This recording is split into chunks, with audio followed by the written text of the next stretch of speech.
Hey, Zealand. Winter update's out, dude. Just came out.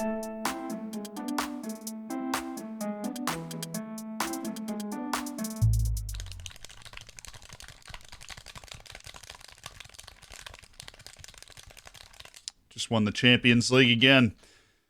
That took longer than it should have. Football Manager's massive mid-season update is out. It's called the January update, even though it comes out in February, because it overhauls the database by including all of the January transfers so that you can now start a new save on FM22 with completely accurate rosters after that big January window. And they make a whole bunch of other changes to the game, which is the point of this video, telling you what those changes are so that you can also win the Champions League in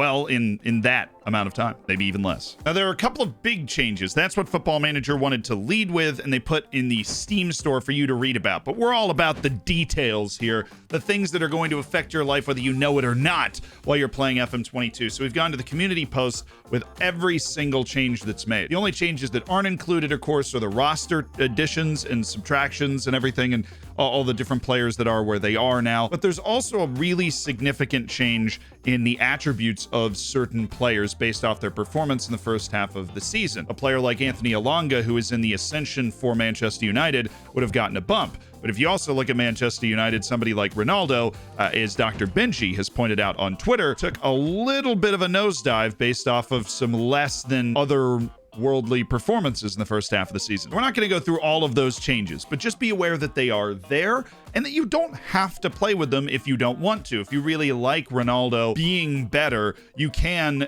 when you start a save, go to database in the top right and click this drop down, and you can go back to Football Manager 22, or you can play with the major database update. You can do either one. Now, the 22.3.0, that's the January update. It will automatically default to that. If you want to start a new save with the old database because you want better Ronaldo, or whatever of the million reasons you want the roster from the beginning of the year instead of after January, you can do that perfectly fine. You will still get all of the other updates, though. That database, it just controls players. But all this stuff can get very highly technical. There is something, however, that's very simple that can augment your internet experience. The longtime sponsor of this channel, who we really appreciate, NordVPN. NordVPN is an incredibly easy to use way to protect your computer and to allow you to watch and engage with media all over the world as if you are somewhere else. So the way that a VPN works is you are here and then you run your internet traffic through a point in a different country. Now, the reasons doing this, obviously, the two that I've just explained. Maybe you live in England, you want to get really into the NBA, but it's not really on TV in England. You VPN yourself to the United States, and you can partake in learning about the NBA, as one of my editors, Reese, has recently gotten obsessed with. Or you're sitting in a coffee shop and you don't want your internet traffic to be as easy to track. You are able to route it through a different country, contact those websites from that country, and make yourself much safer in those particularly exposed internet scenarios. And the best part is that because you're here, NordVPN is available for a great deal. Zealand has more details on that deal. Zealand? Thanks, me. It's actually NordVPN's 10th birthday, which means you can get the 2-year deal with an exclusive deal, an extra bonus gift. It's also free for a month. Yes! And a 30-day money-back guarantee from Nord as a celebration for the 10th birthday party. That's the deal. Back to you, Other Me. So if you don't already have NordVPN, the link is in the description. Enjoy. And you're not done enjoying things, because one of the main changes is going to very quickly become a meme. This is one of the main changes from the winter update. Tweaks to how dynamic youth ratings work, including some rebalancing and allowances for smaller nations to receive boosts within realistic parameters. Thank you.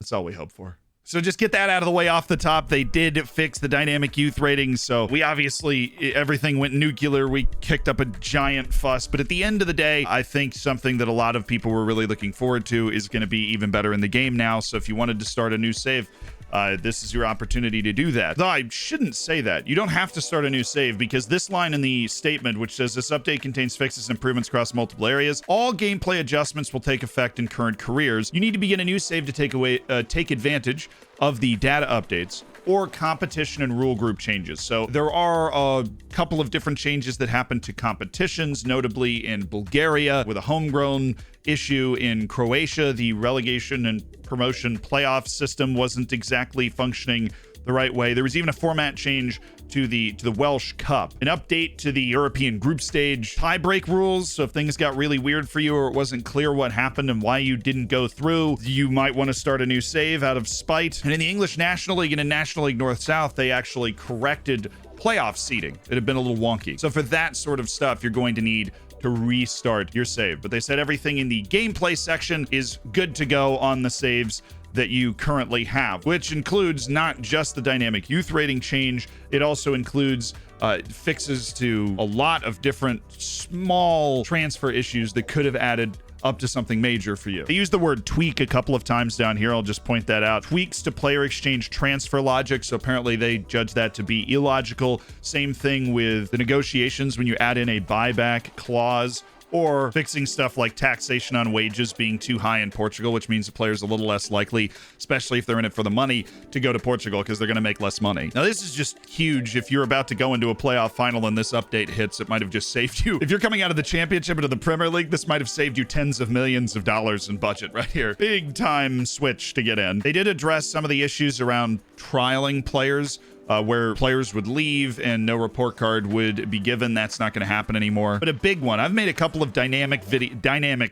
well, I always make dynamic videos, right? But I've made a few videos around the dynamics in the game recently, and this one means a lot to me. Tweaks to when a player will be willing to enter contract talks when they have decided to leave their existing club on a free transfer. I'll be the first person to tell you, I don't know exactly what they mean by this. I do know that based off of the wording, we're talking about when your player is likely to negotiate a contract, because what I've found is that even when a player is leaving at the end of their contract, you get that little information that says, "Hey, boss, I'm out of here," and you go, "Okay, bud." Does this mean they're gonna start negotiating contracts earlier, which would obviously be very annoying, or are they gonna leave it later? And obviously it all depends on so many different factors. How mad are they? What are their personality types, etc., etc. But this is notable, and just operate with an element of caution around players who are leaving on the end of their contract, especially on your team, because they might go about it a little differently than the experience that you've garnered playing the game so far. Real word of warning that can make or break something for you. Like, you might think you have the summer before to sell them, and they might start trying to negotiate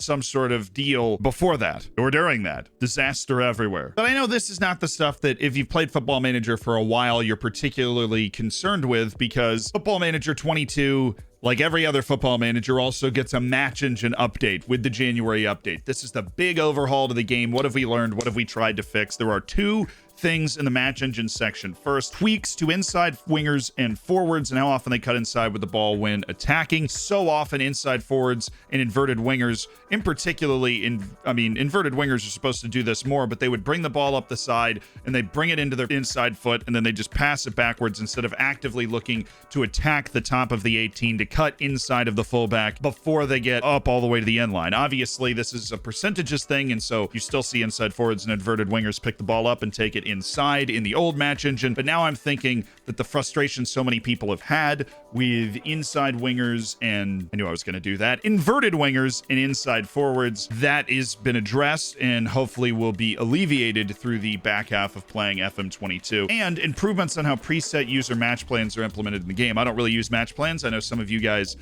do, because it definitely can help speed up time if you know exactly the types of changes you're going to make, but that's not huge. And honestly, for the most part, the match engine has been really good. The two things I would have loved to have seen, maybe they were addressed in more minute ways. I said there were over, a couple million changes that were made to the game overall in the winter update. Obviously, a lot of those are player updates, player moving updates, rules updates, those sorts of things. But those advanced playmakers in the 4-2-3-1, they don't really seem to be producing great match ratings. I mean, you've seen it, I've seen it, we've talked about it on stream, which if you haven't checked out the stream, of course, the link is down in the description. I'd say the only other thing that really bothers me, and I'm the easiest person to annoy, right? Because I play thousands of hours of Football Manager. So if something bothers me, vast majority of the time, it won't bother too many other people. But I'm playing the game as much as any human being probably ever should, is the throw-ins. Where throw-ins from deep in the corner, not long throws anymore, but the short throw-ins, seem to throw off the defensive setup enough, and somebody always seems to be open. You get free headers in the back post and these sorts of things. And even if they're not free headers, you just seem to be woefully out of position defensively guarding those short throw-ins. I would have loved to have seen that addressed, and I was definitely hoping for it to be addressed. But now what I would recommend doing, and what I might make a video about in the future, is how to maximize your goal output from those short throw-ins. I have been messing around with a couple of different options, and we'll see. There's a streamer showdown. I'm recording this just before a streamer showdown this weekend, and we'll see how well those adjustments have gone. Shh, don't tell anybody I'm doing something there. But by and large, I am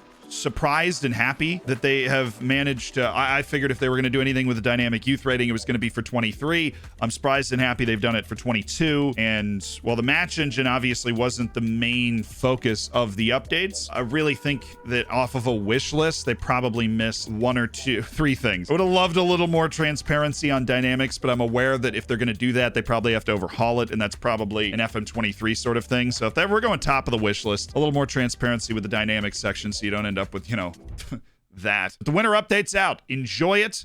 Whether you start a new save or not, it is always a wonderful, wonderful time of the year.